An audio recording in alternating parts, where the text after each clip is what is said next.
আসসালামু আলাইকুম রহমতুল্লাহ। সম্মানিত দর্শক বন্ধু, আশা করি আল্লাহর রহমতে ভালো আছেন, আমিও ভালো আছি। যাই হোক, হইতে পারে আমার কথা শোনার পরে হয়তো অনেকের আর ভালো থাকা সম্ভব হবে না। হয়তো তাহাদের চেহারা আর আসমানের মেঘমেলা আসমান হয়তো এক হয়ে যেতে পারে। আমাদের দেশে তারাবির নামাজের পরে হাফেজ সাহেবের জন্য অথবা স্থানীয় ইমাম দ্বারা পড়ালে তার জন্য তারাবির চাঁদা তোলা হয়, টাকা তোলা হয়। কিন্তু এই টাকা নিয়ে চলে একটা বিতিকিচ্ছা। যখন টাকা তার সীমিত থাকে, আসতে 10,000 এর ভিতরে থাকে, তখন সেটা ইমাম সাহেবকে দিয়ে দিতে সমস্যা হয় না, বা হাফেজ দিয়ে পড়ালে হাফেজের দ্বারা হাফেজকে দিতেও সমস্যা হয় না। কিন্তু সমস্যা হয় যখন টাকা পরিমাণ বেশি হয়ে যায়, 20,000, 30,000, 50,000। ওরে বাউরে এত টাকা হাফেজ সাহেবকে দিয়ে দিমু, ওরে বাউরে এত টাকা ইমাম সাহেবকে দিয়ে দিমু না, তখন তাদের আর তখন এই টাকার মালিক আর হাফেজ তারাবির মালিক হয় না। তখন এই টাকার মালিক হয়ে যায় মসজিদ কমিটি।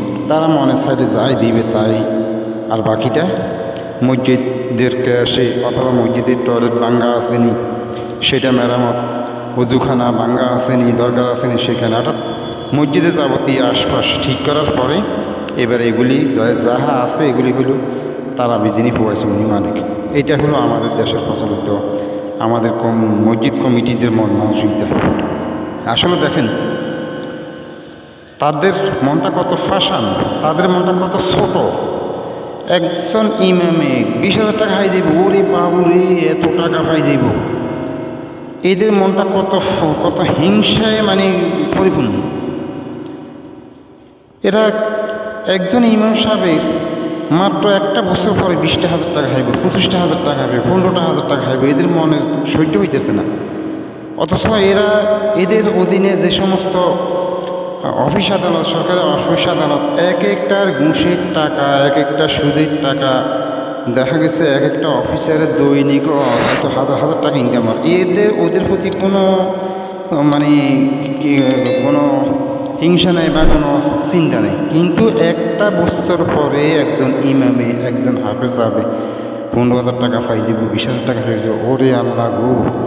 যাই হোক, আমি যেটা বলার, তো আমাদের দেশে অনেক জায়গাতে এরকম অনেক বিতর্ক হয়। আমিও এক জায়গাতে বিতর্ক করছি, দেখা গেছে অলরেডি ফতুয়া আছে আপনার কাছে। আপনি যদি কারো মাধ্যম হন, আপনার মাধ্যমে কারোর জন্য কিছু দেওয়া হয় বা আপনি কারো নামে কিছু নিয়ে আসেন, তখন সেটার মালিক তো আপনিও, আপনার মাধ্যমে দেওয়া হইতেছে, সেটা যার জন্য দেওয়া হইতেছে সেই মালিক। তাহলে আপনি তারাবির জন্য টাকা তুলে সেই টাকা তারাবির খাতে আপনি না দিয়ে আপনি সেই টাকা দিয়ে মসজিদের কাজে লাগাইবেন, মসজিদ উন্নতি করবেন, হাফেজ সাহেবের টাকা দিয়ে আপনি মসজিদ উন্নতি করবেন। আল্লাহর গজব এই সমস্ত কমিটিদের উপরে, আল্লাহর গজব। আমি বলতেছি আল্লাহর গজব ফুটবে, কারণ এই জন্য বলছি এই কমিটিরা জানে এই সমস্ত কার্যক্রম জায়েজ নাই, এরা জানে, কিন্তু জানলেও এরা মনের মাতাব্বরির জোরে এরা ইমাম সাহেবকে চাকরি ভয় দেখায়, হাফেজকে আগামীতে আর আনা হবে না বা বেইজ্জতি করবে, পুরো দাবি করলে বেইজ্জতি করবে, এরকম কিছু অভিনবর মাধ্যমে এদের মুখ বন্ধ করে রাখে, এদেরকে টাকা দেয় না। অথচ এরা ঠিকমতো জানে, এরা অনেক আলেম ওলামায়ে কেরাম বর্তমানে ফেসবুক ইউটিউবে বলতেছে এগুলি জায়েজ নাই, এগুলি জুলুম, কিন্তু এরা ওই সমস্ত ফতুয়া দেখে না, ওই সমস্ত ফতুয়া শুনে না। এরা নিজের মন গোয়া, আমরা টাকা তুলছি, আমরা যাই করি তাই, এরা এই ধরনের কথা বলি, এই টাকাগুলি কী করে দেয়।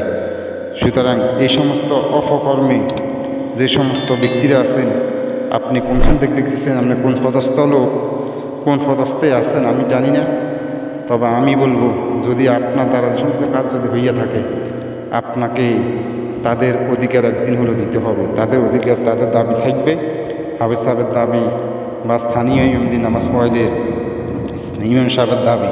একজন ইমাম যার পিছনে 5টা ওয়াক্ত নামাজ পড়ায়, একজন হাফেজ সাহেব যার পিছনে একটা মাস নামাজ পড়ছে, কত মূর্খ আর কত ফাঁসন হৃদয়ের এই সমস্ত কমিটি হইলে এই ধরনের চিন্তা করতে পারে যে সেখানে তাদেরকে মাত্র 5,000 টাকা, 10,000 টাকা দিই, বাকি টাকা ক্যাশে রাখি দিই। আল্লাহর গজব যদি হয় এবার তোর লক্ষ লক্ষ টাকা দিয়ে মসজিদে কিছু হইতো না। আজ যদি ভালো ব্যবহার, একজন যদি হাফেজের সাথে ভালো ব্যবহার করতে ফিরতি, একজন ইমামের সাথে ভালো ব্যবহার করতে ফিরতি, হয়তো 10,000 টাকা তোর হাতে ক্যাশ আছে, এটা দিয়ে অনেক কিছু করতে ফিরতি। এরকম বহুত নজিরও আছে। সুতরাং এই সমস্ত জুলুম অত্যাচার থেকে আপনি ফিরে আসেন। যদি আপনি কোনো দায়িত্বে থাকেন, দর্শক আপনি কোন পদের লোক সেটা তো আমার জানা নেই, আমি বলবো আপনার যদি এই সমস্ত দায়িত্বে থাকিয়া থাকেন, সেখান থেকে আপনি পরিপূর্ণ টাকা, হাফেজ সাহেবের টাকা অথবা যিনি তারাবি পড়াইছেন ওনার টাকা পরিপূর্ণ ওনাকে বুঝিয়ে দিয়ে আপনার দায়িত্ব আপনি শেষ করবেন। সবাই ভালো থাকবেন, চ্যানেলটি সাবস্ক্রাইব করবেন, লাইক শেয়ার করবেন, পাশে থাকবেন। আল্লাহ হাফেজ, আসসালামু আলাইকুম।